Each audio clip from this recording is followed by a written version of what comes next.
right, welcome to the next episode of Musings. As always, I'm your host, Derek, and with me, as always, is Pat. Pat, how are you? I'm good. How's everyone doing? Everyone is fantastic. We are all fantastic today, especially today because we have our first guest ever on our show, and hopefully not our last. Uh, he has been a longtime friend of mine, recent friend of Pat, but very excited to have him here today. He's a musical guru and has been playing live shows for most of his adult life.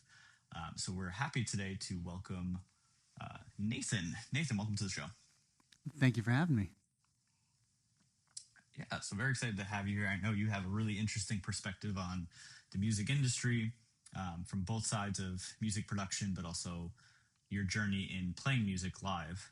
So really excited to kind of talk about how music has been in your life and where you've taken it from there. So, let's get into it. And I guess the first question I want to talk about is how did you get involved into music? How was that involved in your life when you first started? Plain and simple, I owe it all to my parents. Growing up, my parents always had music on. In my opinion, they have impeccable taste. That's biased, of course. But, my dad is a musician himself.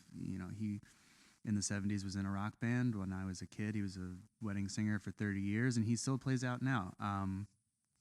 Just seeing him play the guitar on the couch, just music all around. My mom putting on CDs, records, listening to music in the car, them introducing me to different types of music and styles, really just immersed myself, whether I liked it or not. Luckily, I did. You had no choice in that matter. I had no choice. They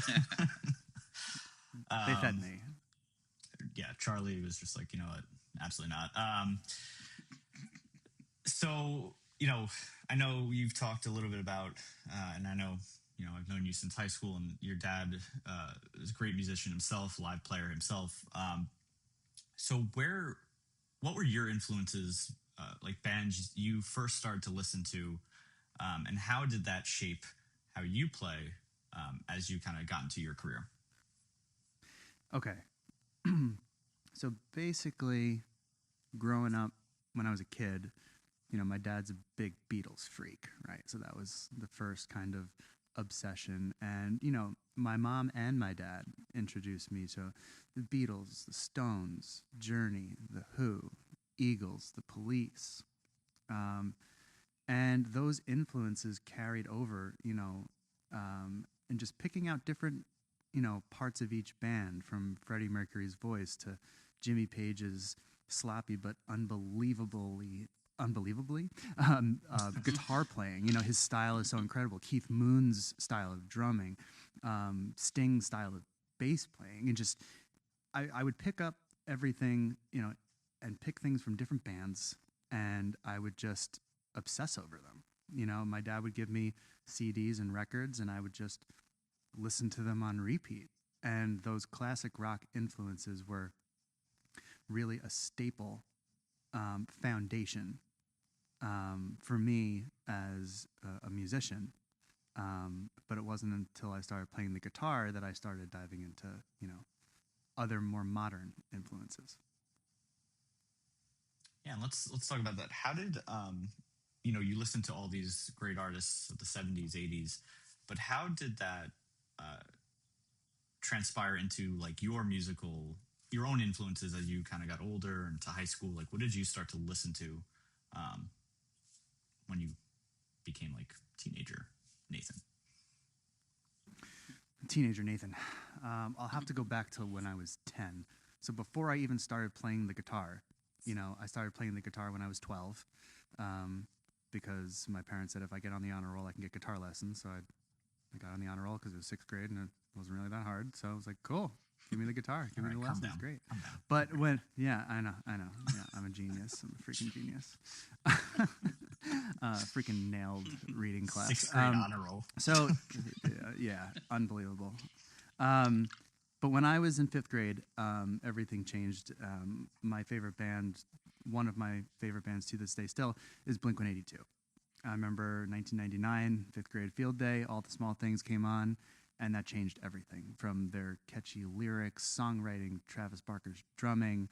You know, I wasn't allowed to get the CD because it was parental advisory. I got a sixth grader to burn the disc for me for $1, and I listened to it on my Discman on my way to middle school. And um, for a year, fessed up to my mom a year later because I can't keep a secret. She's like, "Honey, it's fine," you know. But Sounds like a black yeah, the market pop deal. punk. It was. I felt so cool, but so guilty. But I needed the record. No, you know, like it was. It was not something that was just like, oh, I can't get. It's like, no, I need to hear the rest of this because Blink-182 still is a staple for me, just for music writing, just everything that they do. I'm so impressed by. They may be goofy, they may be, you know, sloppy live or whatever, but it's an experience. Everything that they write, I think, is genius. Like the melodies, everything. It's been ingrained in my brain, and everything that I write, there's just some sort of melody that just surfaces from like Blink melodies that just always surface for me. But when it comes to actual guitar playing, you know, what really took off in my head was in 2001, John Mayer Room for Squares came out. And, you know, first of all, I'm 12 years old and I'm trying to play John Mayer. Like, give me a break. But I will tell you that that record, Room for Squares, I drilled that record until, you know, even all throughout high school. And that pushed me to get my finger picking skills and slap skills and just, you know, all the different types of guitar playing. I owe it all to John in that aspect. Like I took guitar lessons, and my teacher was fantastic. But my getting out of the box, trying to really get technical and like learn all of these new catchy things when it comes to guitar, the technicality is John Mayer through and through. But at the same time, when it comes to music writing, there's that pop punk again, like Green Day, Fall Out Boy, Taking Back Sunday, The Academy is like, when it comes to things that influenced me in the modern day, it's John Mayer for the guitar playing, and then pop punk for all those catchy melodies. And I've always tried to kind of enmesh the two from there. That's a great point. And I think something we have in common is myself listening to Blink. Travis Barker was probably one of my earliest kind of influences in the pop punk world. Just how technical he is, and his ability to play wildly fast things with high accuracy and dynamics. And in no world could I ever really play what he could play, but I learned a lot, and it definitely influenced my own style as I kind of grew up listening to them. So a lot of commonalities there, I think. And I want to talk a little bit more about, you know, what you listened to, but what was your first experience, both seeing, being at a live show, and then also playing your first live show? And I think we can kind of talk about first in terms of playing, like non-professionally, and then also your first professional experience. Sure. My first concert that I bought a ticket to go see, that on my own volition, was in 2003. I saw the Red Hot Chili Peppers during the By the Way tour at Jones Beach Theater. They are also one of my favorites. Between, you know, watching Anthony Kiedis, Flea, and John Frusciante just, you know, work their magic on stage, they were always such a force, especially during Californication and By the Way. Those two records really influenced me as well, and it was the perfect first show for me to see because they were wild. As far as my first performance when it comes to not professionally and professionally, I remember it clear as day. It was in 2003, 2004 in my friend's basement, and at the time I was really the only person in our friends group that played the guitar, you know, at that current time. And they were like, well, when Nate plays the guitar, maybe he should play a song for us. And I'm like, okay, Nate, you've been gearing up for about 2 years now. Now it's time to play out, you know, to these 14-year-old friends of yours sitting Yeah, just like, you can do this, like, you know. So I remember just sitting on a chair in my friend's basement, everyone sitting down, looking up at me, and I'm just like, oh God. All right, so what am I going to play? Well, luckily at the time, the bona fide smash hit "Hey Ya" by Outkast was booming all over the radio, Classic. and to my yes, and it really helped that it was stupid easy to play. It's G C D E for the whole song, and I was like, great, because those are half the chords I know how to play right now. And another good thing was it involved crowd participation towards the end.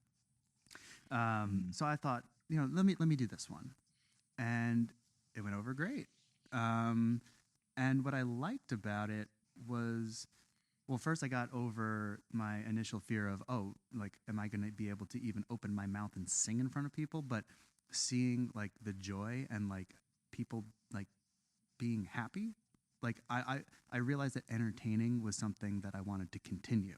It was not the whole, oh, look at me kind of thing. It was the fact that like I made people happy and was able to like engage, and like they were able to sing along, and it gave them like joy, like that was, I was addicted at that point. There was no question that that was something I wanted to, continue. Now, if you talk about other performances, I played at our youth group, I played at our acoustic cafe in high school, but when it comes to professionally playing, um, I really started about 10 years ago when I was 26.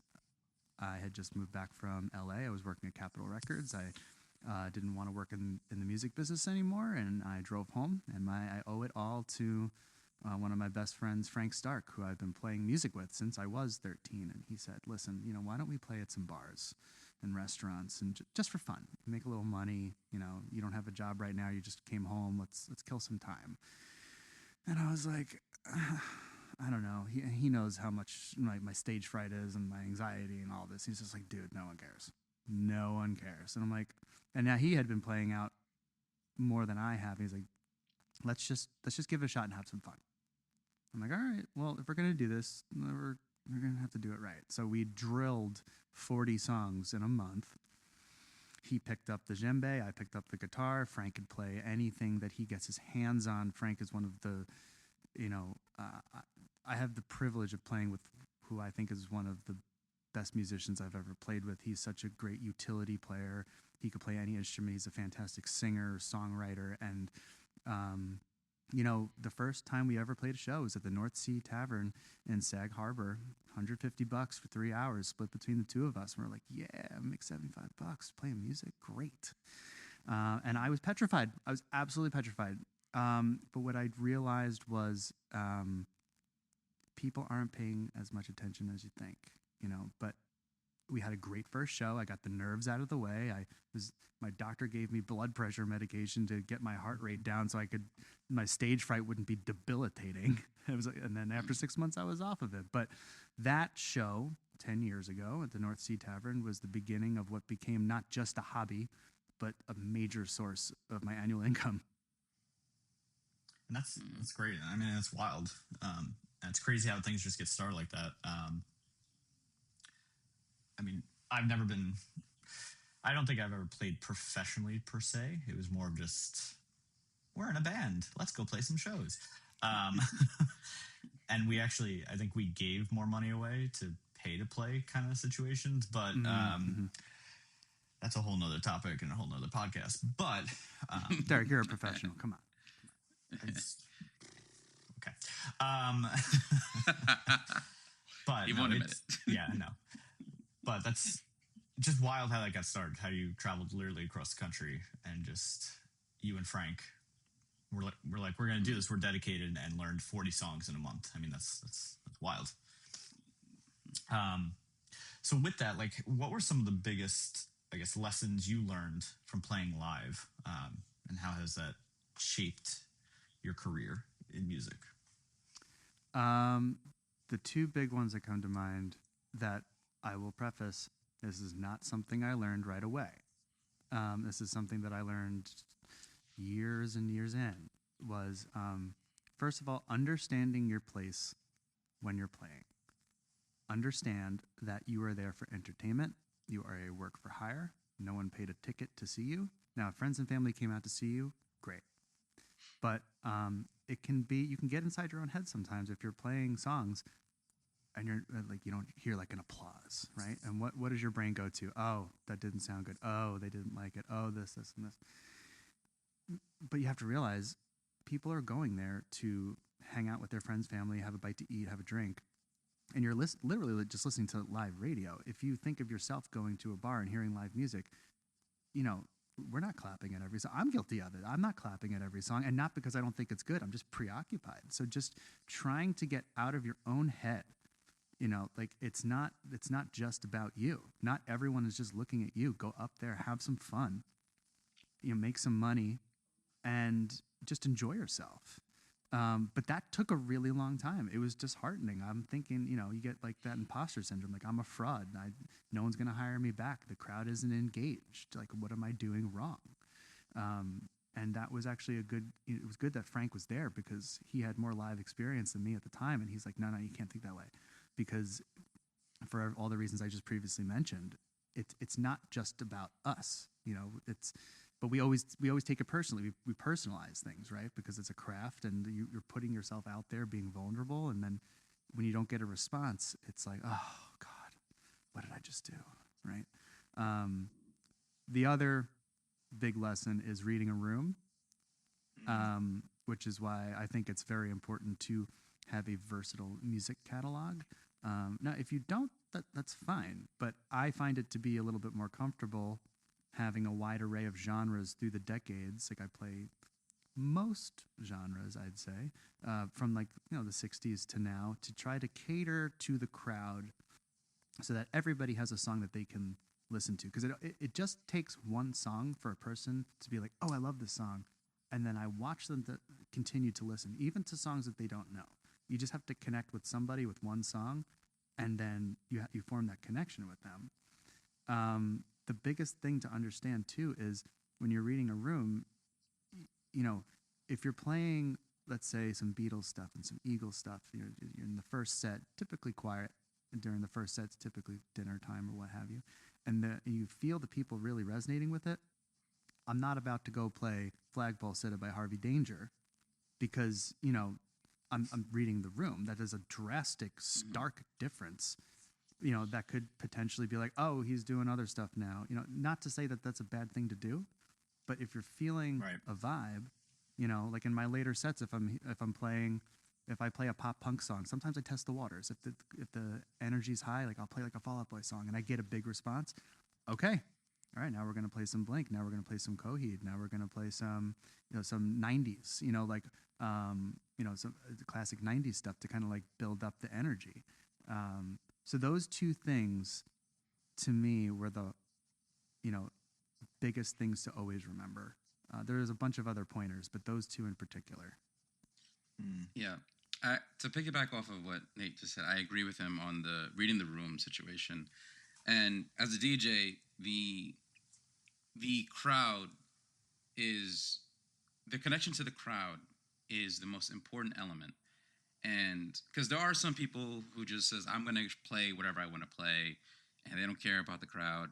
But the DJs who actually care, or any performer that actually cares, feeds off of the crowd. So the first thing is you're trying to assess, okay, how's this crowd feeling right now? What's this crowd, what they seem like they're into? You're going to play a little things different here and there. And then once you see a connection, you're like, okay, I got a section right here. Let's expand that. Let's aim on this exact vibe that they're feeling. Let's expand that. Let's go a little further. And now you as the performer and the crowd are now in this adventure together, going through different territories of sounds, genres, whatever the case may be. And if anything, I would imagine your skills as a performer gets heightened, because you're now entering kind of like a flow state. And now all of a sudden you're performing in a way you didn't think you were going to. And you're like, I guess, just like, you're like not a delirious, but you're more like in such a euphoric state where you're like, this is great. I want to stay right here. Yes, 100% yes. There is quite possibly no other feeling that can match when a crowd is engaged with you and is singing along and you see the enjoyment. The adrenaline rush that you get, I sing and play way better. And it's not a weird thing to think about. I mean, it makes sense because if you feel that energy and it makes you happy, they're happy. It's not that you're not putting your all into it. Whether you're playing to the staff or you're playing to hundreds of people, play like you're playing to thousands of people all the time. But nothing matches the energy that you're getting back. It completely makes you play better. And like Pat, like you said, you kind of work together. You kind of go through like the journey during a set where you're reading the room, you're seeing what works. You're doing a give and take, a back and forth, non-verbally, right? And you get to this point where like you're almost like in sync and locked, and you just like you said, a flow state, and that feeling. There's nothing else like it that I can compare it to. And just again, going back to initially when I was talking about the first performance I ever had in my friend's basement, that obsession and desire to want to make people feel joy and happy because I'm able to do that by playing a song, that's what I got addicted to. I hear you. Yeah, and I think that's I can relate a lot to picking up on the crowd's energy,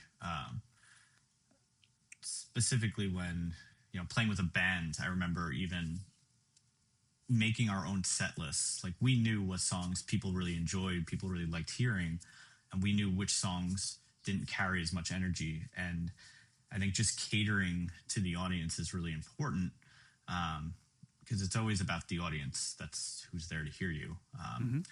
So it is a bit of a selfless act, but I think it's an important one of just reading the room, and that is a skill in itself, and definitely something. Nate, after seeing you many times play live, you're very good at it. You can just sense what the crowd needs, and you kind of cater to that. I have one final question in terms of your experience with live music. I know you've played hundreds, possibly thousands of songs. Are there any songs that you used to love listening to, or even playing live, that you don't anymore because you've just burned it to the ground with how many times you've been playing that song, and you're just over it? Well, first of all, thanks for the kind words earlier. I always love having everybody come out. When it comes to songs that I'm sick of playing, I have to answer it a little bit differently because when me and Frank were, picking songs to play, we were picking songs that we feel the masses would like. It was a wide array of music from the, spanning over the decades, over several different genres that we also personally enjoyed, because that means everything too. Because if you don't really like a song and like you play it because other people want to, now I've done it, but we tried to match it so that like everybody's happy. So personally, there aren't many songs, if any, that I'm just like, oh God, I got to play this one. There are just maybe some songs that I would rather not play at all and that I've never played. Right. One of them being Wonderwall by Oasis. And for no other reason, I like the song. I do. I love Oasis. But there's that weird negative stigma of like, well, here's Wonderwall. And like, I never want to be that guy that's like, you walk in and you just see people like playing Wonderwall. Guy, does he play anything else? Like, are people actually thinking that? I don't know. This is my own neuroses and anxiety going like, if I play this song, I'm now going to be that guy that's like, well, he's just playing Wonderwall. I mean, there's memes about it. I mean, like, it's all over the place. And same with Wagon Wheel. I have nothing against the song. I feel like if I play that, people are going to be like, oh, well, okay, everyone else plays it. Meanwhile, I play other songs like Take It Easy and any Beatles song that a million other people play. It's all in my head. So to answer your question, I'm really just trying to play songs that I think everybody would like, that I also like, and I don't get exhausted of. Have you ever played? I don't know. Have you ever played Sweet Caroline? Have you played that one? You know that's a trigger for me. You know how much I dislike that song. I kind of stand with Nate a little bit on this one. This is a trap. This is a trap. Thank you. Derek has known me for a very long time, and he knows my disdain for that song. Listen, I got nothing against Neil Diamond. For whatever reason, it's like a trauma response. I hear the beginning of the song, and I go, I gotta leave. I gotta leave. I just, everyone has a song they hate. I hate that song. I'm sorry, Neil. You're the famous artist. I'm not. Okay. Right. But listen, how many other songs are played out that I love? That's true. But you know what Derek's doing right now is he's baiting me on a podcast to see if I'll lose my mind. So this is a true test of my willpower here. So thank you so much for that. You know, we'll talk offline about this. Right. Yeah. Well, that's all for me. So I think I'm going to pass it over to Pat on the production side. So this is a nice little segue here for you. All right. There we go. Perfect. So talking about, yourself as a solo artist, I was actually curious, is there any musical software that you have used to record or mix your songs? Yes. I have only used Pro Tools. I will preface, before I get into this, is that I am very bad at using it. I am not very good at any DAW, which is troubling considering our high school had a music recording class where I have learned and have been involved working with Pro Tools since I was a teenager. I still call up our mutual friend JJ and be like, "Hey man, won't start." I'm like, can't get the. He's like, "Did your license expire?" I'm like, "Oh yeah, okay." And then I'm just like, "Oh wait, it updated. How do I input a track?" I'm just not good at that, but I'm fascinated by it. I'm glad I have the capability to use it, and it's really the only thing I know. So once I get all the kinks out, I love working with Pro Tools. And it has been my favorite. I've seen Fruity Loops, I've seen Ableton, I've seen Logic, I've seen them all be used, but Pro Tools has been the one that I've personally always used myself. And like I said, one, to be honest with you, as I've been using Fruity Loops for the last 5 years, and I make music, but trust me, even there's still so much to it. Not even just that DAW, but just the concept of DAWs in general, that even I don't truly understand everything. Yeah. Like I have a generally very decent or okay understanding of it, but there's still new things I'm learning about it. So, and like as I said before in the past, to me it's like a giant sandbox, and I haven't explored everything about it. So there's still so much that I don't know, but that's also part of why I'm no longer like nervous. I'm actually, like I said it before, I'm curious, but trust me, there's still there's still limitations to what I know. So, and I'm still evolving. So I don't ever feel like, oh, I don't know. No, trust me, it's fine. And I'm not going to, judge anyone for their music journey. Trust me, that's understandable. But I appreciate your support. Anytime, always. But actually, so now I wanted to know, is there any like a mindset or a strategy you have to recording a track versus performing live? Yeah. I just don't record. No, I'm kidding. I know, but it's true. I have a very, very long. I'm gonna make this is a long-winded response that I'll try to make brief. So, at 36 years old, I do not have a full song recorded to this day because I delete everything that I record because I'm neurotic and just I'm a crazy person. When I'm trying to actually record, I will hit the first chord and go delete because I heard something off. I'll breathe the wrong way, and I'm like, well, that's garbage, so that's trash. you know I don't feel like I'm truly in my element when I'm alone in my room playing the guitar, singing. Like going back to like the whole live performance thing and feeding off the crowd, I, I can't replicate that alone in my room. It's when I'm playing live, that is when I feel I'm best at my musical ability. When when Frank and I would play together, he'd use his Tascam and he'd plug it into, at the time we had a digital mixer, and he'd record shows and not tell me. And I would listen back and I'm like, oh. And what that told me was I'm in my own head. When I don't think I'm being recorded, you are getting the raw, true musical ability that I am capable of projecting live. The moment you put me in a studio and go, and I hear a click, I'm like, like it stunts me. And it's no one's fault but my own, and my own neuroses just being like, you got to be perfect. You got to be perfect. Oh, you did that wrong. Oh, you did that wrong. So it's not like I'm giving up. I still want to record stuff. Now that I have more time, as of late, I would like to start doing that. But long story long, I'd much rather be recorded live, because that's what I feel is my true musicianship, like coming out. Mm-hmm. I hear you, and I honestly, I know that nervousness when you first trying to record or make something, and you're in your own head. And I remember when I first started, I was always like, I want to be perfect.